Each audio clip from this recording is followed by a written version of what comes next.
your thread has shredded again. Third time in 5 minutes, you're standing at the frame, wondering whether it's your thread, it's your quilt, it's your tension, or the whole world is just plotting against you. The good news is the cause is almost never completely mysterious. The problem is most of us start changing too many things all at once and in the wrong order. After more than 10 years of professional long arm quilting, I still get occasions where I have a combination of thread, quilt, sewing direction that I just can't make it work. But I do have a checklist of things that I work through one at a time, which honestly fixes most of the problems most of the time. I think that's all we can ask for. All right, let's start with check number 1, and that is rethread your machine. Sounds obvious, right? When I say rethread the machine, I mean the entire machine, from the cone all the way through every single guide back to the needle. Double check you're on the correct thread path for your particular long arm and make sure the thread passes through every guide and is sitting properly in the tension assembly. Check that it hasn't looped around the thread mast up the top or got caught on itself coming off the cone. Even if you look at the threading on your machine and think it looks fine, please do this one step. Rethread the whole thing. My second check is to clean the bobbin and around the bobbin area. Remove the bobbin and the case and use a small brush or some canned air to clear away all that lint in the bobbin area. Then I want you to grab your bobbin case and check under this little spring here. I grab a pin and run it underneath that little spring on the side there.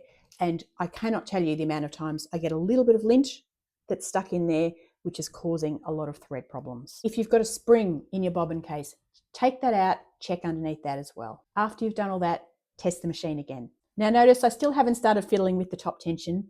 Tension gets blamed for a lot of things, but I like to rule out these more simple causes first. My third check is to change the needle.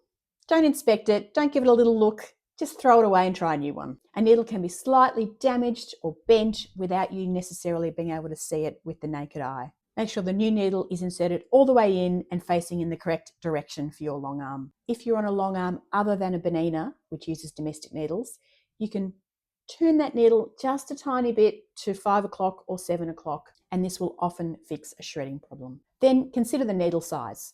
On my BERNINA, I use a size 90 needle, most of the time with my threads, which are So Fine, Wonderful Confetti, or Glide thread or Isocord. If I'm working on a batik quilt or a quilt with lots of seams like a memory quilt, I'll generally move up to a size 100 needle. For a finer thread, such as a 60 weight glide, I'll generally move down to an 80. These are the sizes that work for me on my Q24, but be sure to check the recommendations for your particular brand of long arm. I do want to say going bigger with a needle is not always the answer. Sometimes the thread needs a little bit more space through the eye, but at other times a smaller needle moves more cleanly through the fabric. Make one deliberate change with your needle, test it, and see what happens. My fourth check is to loosen the top tension a little. We're talking small increments here. Take note of where your top tension currently is and then loosen it a tiny bit. On the BERNINA, the top tension defaults to 4. I'll generally move it down to 3.75 or 3.5. On your long arm, it may mean turning the knob anti-clockwise. Again, I'll just repeat one small adjustment at a time, otherwise you can turn your thread shredding problem into a tension problem pretty quickly. Now these are exactly the kind of practical problems we work through in the Long Arm Lounge. This membership is for quilters who don't need another enormous course. They need clear help when the thread shreds, the design doesn't look quite right, or you're going through that stand and stare problem where you have no idea what to quilt. You can try the Long Arm Lounge free for 7 days using the link below this video. Now let's keep going with number 5, and that is try a different cone of thread. I know this can be difficult if you're midway through a quilt. If you've got a backup in the same color, pop it on. Occasionally you may just have a troublesome cone. It might be old and brittle, it may just have a weak spot, it may just not like working with your particular quilt. This is especially worth testing if you're using a brand of thread that normally behaves pretty well on your machine and all of a sudden is just giving you all this grief. A different cone can very quickly tell you if it's the machine that's got the problem or it's the thread itself. The sixth thing I do is not a check so much, but I slow the machine down. This is particularly useful if the thread shreds on sharper turns or traveling in one direction. When we change direction, the needle can flex slightly. The faster the machine is stitching and the faster we are moving, the more pressure it puts on that needle and on your thread. Reduce the machine speed and try to keep your movements smooth, slowing down at sharp angles. The seventh thing I'll do is to change the hopping foot. On the Berninas, the hopping foots are really easy to switch out. I know they're not so easy on other machines. While I generally use my 96 with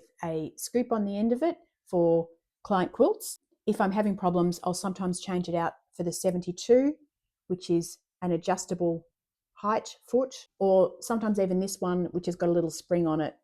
I can't see a number, so I'm not sure what number that is. I find that switching out the hopping foot on my Bernina nearly always fixes skipped stitches, but I always try it for thread shredding as well. Obviously, other long arm brands have different foot systems, so check your manual before you try to change anything. Now, my eighth thing to check is to look for a burr. Now, a burr is just a tiny rough spot or nick on one of the metal surfaces. It could be on a thread guide, it could be on the needle plate, or even somewhere in the hook area around your bobbin. You might be wondering why I leave this till last, because it might sound like the most obvious reason that your thread might be breaking or shredding. In my experience, it's often one of the least likely causes, which is why I leave it till last. You can carefully run a cotton bud or a piece of nylon stocking over all those surfaces that could possibly have a hidden burr. If the fibres catch, you may have found a rough spot. Be cautious around the hook assembly.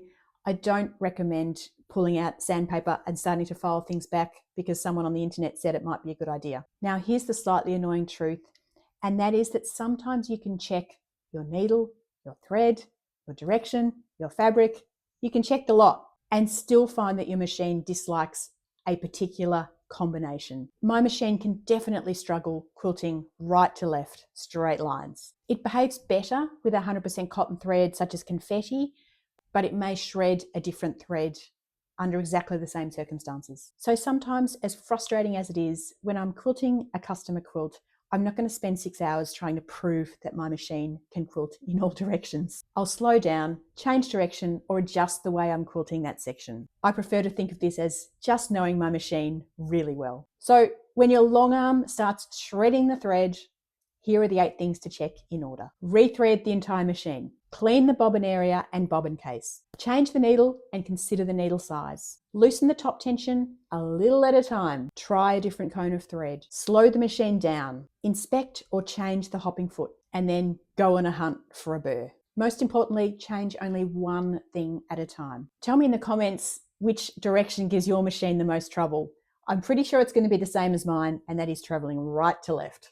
We can put a man on the moon, but we can't fix this long arm problem. Once your thread is behaving again, don't forget to watch my video on what to quilt on a really busy quilt top, where I talk about how to choose a texture that brings the whole quilt together without competing with that beautiful piecing. Don't forget to subscribe.